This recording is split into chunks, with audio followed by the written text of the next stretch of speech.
আমরা দিব, এটাতে আপনারা সবাই এগ্রিড। এখন কথা হচ্ছে এটা আমরা প্রতিষ্ঠা করব কিভাবে, এই তো মূল কথাটা কি, এই দিনটাকে আমরা আমাদের জায়গায় বাংলার জমিনে প্রতিষ্ঠা করব কিভাবে। জরুরি না যে বাংলার জমিনে ইসলামী খেলাফত কায়েম হবে, অন্য কোনো জায়গা হতে পারবে, এটাও কিন্তু জরুরি না। আল্লাহ পাক চাইলে এই খেলাফত সিরিয়ায় কায়েম করতে পারে, ফিলিস্তিনে কায়েম করতে পারে, আল্লাহ পাক চাইলে আরো অন্য কিছুও করতে পারেন। আপনারা সিরাতের আলোকে জানেন, যখন নবী সাল্লাল্লাহু আলাইহি ওয়াসাল্লাম তায়েফে গিয়েছেন এবং তাকে মারা হয়েছে, তিনি ফিরে এসেছেন মক্কায়, তখন কি সাহাবীরা চিন্তা করতে পেরেছিলেন যে কয়দিন পরে আমরা মদিনায় যাব, সেখানে ইসলামিক স্টেট কায়েম হবে? বলেন আমাকে। যখন মক্কায় সাহাবীরা নির্যাতিত হচ্ছেন, যখন নবীজি বলছেন আবিসিনিয়ায় চলে যাও, সেখানে একজন রাজা আছে, তাই না, লা ইউজলামু ইনদাহু আহাদ, তার কাছে কেউ জুলুমের শিকার হয় না, তখন কি সাহাবীরা কেউ কল্পনা করেছিলেন মদিনায় ইসলামী রাষ্ট্র কায়েম হবে? তাই আমরা যেন এই ফিকিরটা শুধু এভাবে চিন্তা না করি যে এতটুকুই জমিন আমাদের, না, পুরো বিশ্বটাই আমাদের। সুবহানাল্লাহ, পুরো বিশ্বটাই আমাদের। আর আমরা আখিরুজ্জামানের হাদিসগুলো থেকে এটা স্পষ্ট জানতে পারি যে ইনশাআল্লাহ তাআলা বাইতুল মুকাদ্দাস হবে আমাদের খেলাফার প্রাণকেন্দ্র ইনশাআল্লাহ, এবং আমাদের কন্টিনেন্টে খোরাসান। এটার অনেক ব্যাখ্যা, এটা পরে আপনারা আস্তে আস্তে আসবেন এবং এটা নিয়ে আপনারা আলোচনা শুনেছেন, আমি এটা আশা করি। মূল কথাটা বলে আমি শেষের দিকে, ফিনিশিং এর দিকে যাব, যে আমরা আসলে এটাকে এখন কায়েম করব কিভাবে। এই প্রশ্নটা কি গুরুত্বপূর্ণ না গুরুত্বপূর্ণ না? অনেকে অনেকভাবে ব্যাখ্যা করছেন। কেউ বলছেন যে এটা কায়েম করতে হবে অমুক পদ্ধতিতে, কেউ বলছেন তমুক পদ্ধতিতে, কেউ বলছেন যে শুধু দাওয়াতের মাধ্যমে, কেউ বলছেন শুধু জিহাদ, কেউ বলছেন সরাসরি শুধু কিতাল, কেউ বলছেন ডেমোক্রেসি, কেউ বলছেন ভোটাভুটি, কেউ বলছেন বুলেট, কেউ বলছেন ব্যালট। তাহলে আসলে যাবোটা কোথায় এবং সুন্নাহ ভিত্তিক পদ্ধতিটা কি, এটার উত্তর দেওয়ার আগে আমি একটা প্রশ্ন করি আপনাদেরকে। আমাকে আপনারা বলেন যে দিন কায়েম করাটা কি ইবাদত না এটা একটা দুনিয়াবি কাজ? বলেন। আচ্ছা, এখন আমাকে বলেন যে ইবাদত কবুল হওয়ার শর্ত কয়টা? বলেন বলেন। দুইটা বা তিনটা? ঠিক আছে তো ভাই, বলেন, সাহস করেন। দুইটা বা তিনটা, তাই না? প্রথমটা হচ্ছে আল্লাহ পাকের সন্তুষ্টির জন্য হতে হবে। তাহলে আমরা দিন কায়েম করতে গেলে কার সন্তুষ্টি থাকবে আমাদের মাথায়?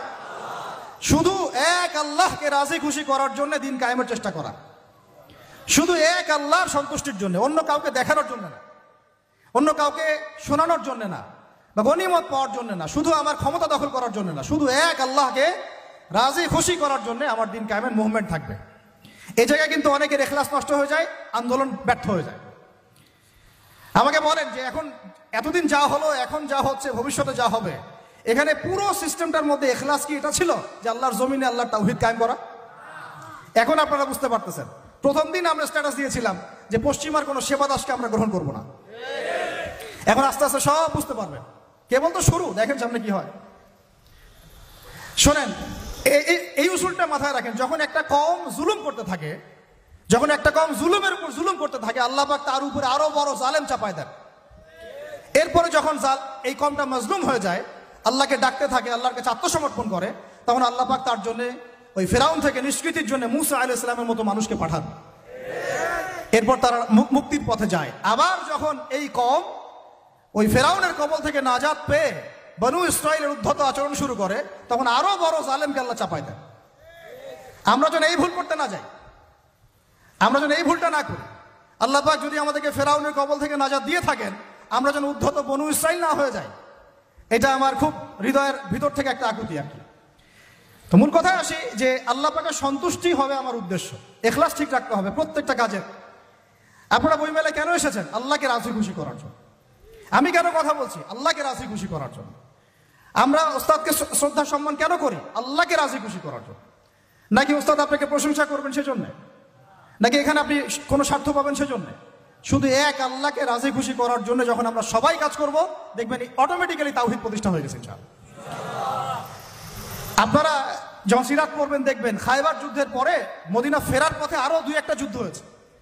ওই দুই একটা যুদ্ধের মধ্যে কিছু ইহুদি ওত পেতে আক্রমণের চেষ্টা করেছিল। সেখানে নবী সাল্লাল্লাহু আলাইহি ওয়াসাল্লামের একজন খাদেম ছিল। সেই খাদেম তীরবিদ্ধ হয়। সাহাবীরা বলতে লাগলো যে মাশাআল্লাহ, এ তো পুরো জান্নাতে চলে যাবে। নবী সাল্লাল্লাহু আলাইহি ওয়াসাল্লামের খাদেম ছিল, তীরবিদ্ধ হয়ে শহীদ হলো। নবীজি বলছেন না, সাল্লাল্লাহু আলাইহি ওয়াসাল্লাম বলছেন না, বরং আমি দেখছি তাকে জাহান্নামের আগুনে জ্বলতে। বলেন আউযুবিল্লাহ। সাহাবীরা অবাক হয়ে জিজ্ঞাসা করলেন, কি কারণ ইয়া রাসূলুল্লাহ? তিনি বললেন, খায়বারের গনিমতের মাল থেকে একটা চাদর সে না বলে নিয়েছিল, এই কারণে। খায়বারের গনিমতের মাল থেকে একটা চাদর সে না বলে নিয়েছিল জাস্ট এই কারণে। তখন সবাই কিছু কিছু করে জিনিস আনা শুরু করলো, জমা দেওয়া শুরু করলো। একটা মেসওয়াক, একটা ডাল পর্যন্ত মানুষ জমা দিয়ে দিল। নবীজি বলেন এগুলো ছিল জাহান্নামের অংশ যা তোমরা জমা দিলে। তাহলে আমাদের পুরো মুভমেন্টের উদ্দেশ্য কি হবে বলেন? আজকের আলোচনা সব ভুলে গেলে একটু ভুলে যায় না, আমাদের পুরো উদ্দেশ্যটা কি হবে? শুধু এক আল্লাহকে রাজি খুশি করার জন্য। এই উদ্দেশ্য থাকলে তখন আপনি আমির মানতেও সমস্যা হবে না, জামায়াতে আসতেও সমস্যা হবে না, ইমারতেও সমস্যা হবে না, আপনার বায়াত নিতেও সমস্যা হবে না। এখানে যদি স্বার্থ থাকে তখন আপনি কিন্তু এখানে এড়াই যাবেন না। আমি কেন তাকে মানবো? আমি কি কম বড় আলেম? হ্যাঁ, আমি কেন জামায়ায় যাব? আমার কি আলাদা জামায়া করার সুযোগ নাই? আমি কি সিরাত কম বুঝি? আমি কি দিন কায়েম কম বুঝি? আমি কেন ঐক্যের জন্য নরম হব? আমি কি বেহকের উপর আছি? এই যে বিষয়গুলো তখনই আসে যখন এখলাস ঠিক থাকে না। এখলাস ঠিক না থাকলে কোনো কাজের বারাকা আসবে না ভাই। আল্লাহ পাক আমাদেরকে বোঝার তৌফিক দান করে। 2 নাম্বার হচ্ছে ভাই যে আমল, যেহেতু বললেন দিন কায়েম একটা ইবাদত, তাহলে ইবাদত করতে হবে কার তরিকা অনুযায়ী বলেন? এটা আপনারা সবাই এক বাক্যে স্বীকার করছেন, নবী সাল্লাল্লাহু আলাইহি ওয়াসাল্লামের সুন্নাত এবং তরিকা ছাড়া দিন কায়েমটা ইবাদত বলে গণ্য হবে না। সেটা আমার একটা ব্যর্থ প্রচেষ্টাও হয়ে যেতে পারে।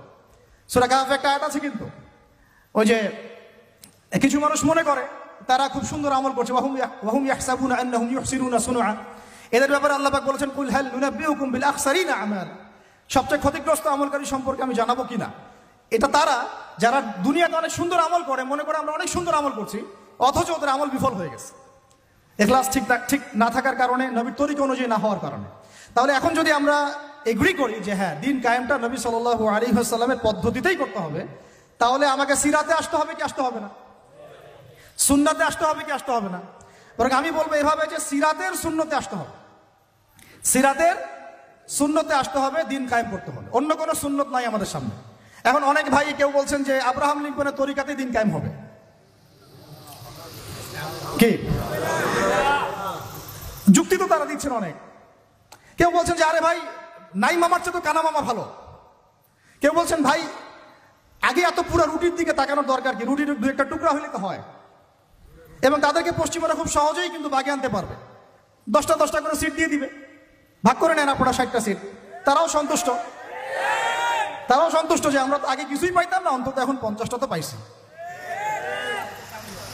বিশ্বাস করেন, আমি কেন বড় বড় আল্লাহর ওলিকেও যদি আপনি সিস্টেমের মধ্য দিয়ে ওখানে প্রেসিডেন্ট হিসেবে বসায় দেন, সে একজন বান্দা গরু ছাড়া কিছুই না, কিছুই করতে পারবে না।